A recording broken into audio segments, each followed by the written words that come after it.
Jadi meditasi bisa dikatakan sebagai kebiasaan pikiran. Ya bukan, bukan. Jadi meditasi itu sendiri, terminologi meditasi itu adalah latihan konsentrasi, berkonsentrasi di satu objek misalnya, atau di satu titik lah misalnya. Sementara dia itu memiliki makna bawaan. Makna bawaannya itu ya tadi itu gom tadi itu ya, membiasakan gitu, membiasakan diri atau membiasakan pikiran di berbagai objek misalnya.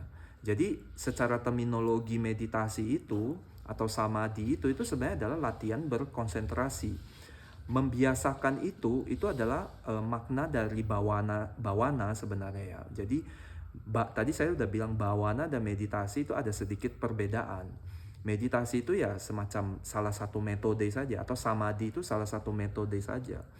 Ada yang namanya nanti analitis, ada metode menganalisa. Itu juga untuk mencapai bawana, itu juga untuk nanti supaya batinnya itu terbiasa sampai bertransformasi. Bahkan bawana itu ada guru yang lain mengatakan maknanya itu adalah membersihkan. Jadi sampai ada makna bertransformasi dan membersihkan.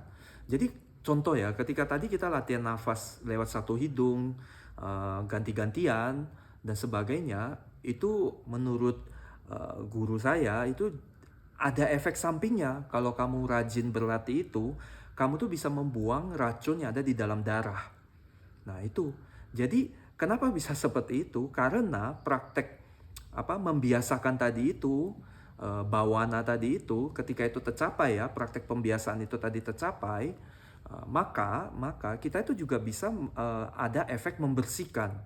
Nah, sampai secara fisik itu pun terjadi gitu. Kita bisa membersihkan racun yang ada di dalam darah kita. Nah, itu ya. Atau ya apa misalnya ya, bisa efek yang lain misalnya, seperti itu.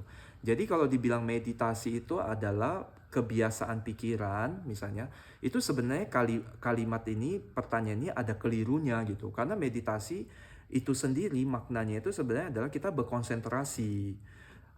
Pembiasaan pikiran itu sebenarnya lebih dekat ke bawana tadi itu atau gom tadi itu. Pembiasaan pikiran yang membuat sampai bisa bertransformasi. Batinnya itu kayak menjadi misalnya. Ini batin di situ maksudnya kesinambungan batin ya, bukan batin konseptual atau apa, bukan ya.